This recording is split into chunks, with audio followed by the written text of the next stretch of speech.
Do you look up the chords for songs that you want to learn how to play and you're not sure what strumming pattern to use? Stick around because this one that I'm going to show you is really, really powerful. Hello everyone, it's James from Practice Like a Pro, helping you with simple, clear guitar tips to help you on your guitar playing journey. So this strumming pattern that I'm going to teach you will work over most acoustic kind of songs. If you're looking at chords and you're not quite sure what strumming pattern that you need to use, this is really, really powerful, so make sure you stick around. We don't just do acoustic stuff, we do electric guitar stuff, we have all kinds of exercises and practice aids, so please consider subscribing. So this strumming pattern is really common and it works for sort of 9 out of 10 things that you want to do when it comes to acoustic kind of strumming, singer-songwritery kind of songs. But if I'm looking for some chords and I find them on ultimateguitar.com or something like that, this is my default strumming pattern that I go to, so it's really worth you looking into. So I'm going to use a G chord for today's lesson. You use whatever you want, but if you want to copy exactly what I'm doing, I'm playing a G. I'll put that on screen for you quickly.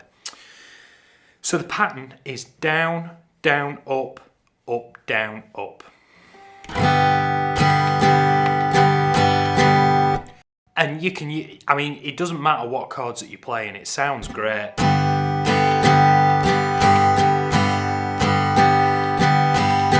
We're going to split it into 3 parts and then glue it all together. So the first part, all I want you to do is the first 3 strokes, which is down, down, up. So we've got 1, 2, and. I'll do that again for you. We're going to glue the first and the second part together because the second part's actually quite easy. All I want you to do for the second part is do a downstroke, but I want you to miss the strings. Now, you'll see in my B cam, I'm over exaggerating that motion. It doesn't have to be as extreme. You can tuck your pick in a lot more, but just make sure you're not catching the strings. So it's just a downstroke, but we're not making any noise. If I glue the first and the second part together, notice how I let my last stroke, that upstroke before the skip, I let the strings ring out. With part 1 and 2 in the bag, let's have a go at part 3 on its own. You can almost think of it as like mirroring what we did with the first part before we started sticking it all together. It feels a little bit weird to start with because it starts with an upstroke and it goes up, down, up. So you'd count that it'd be and, for, and. They're all what we call 8th notes. Have a go at that for me.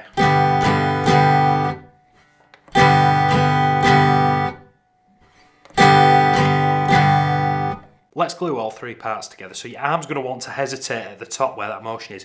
Try and get your elbow shouldn't stop for anybody. It should be like the pendulum of a grandfather clock, okay? And the rhythm comes from missing strokes as opposed to stopping your hand. Most of the movement should come out of your elbow. A little bit out of your wrists, okay, but we don't want this. We want this. So when we glue all 3 parts together, we should get. That's down, down, up, down, up. I'll do that again. Down, down, up, down, up.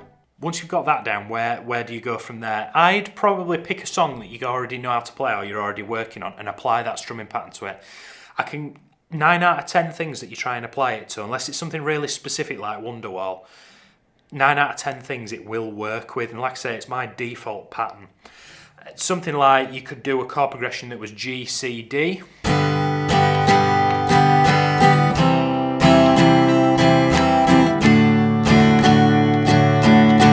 It'd work really well with.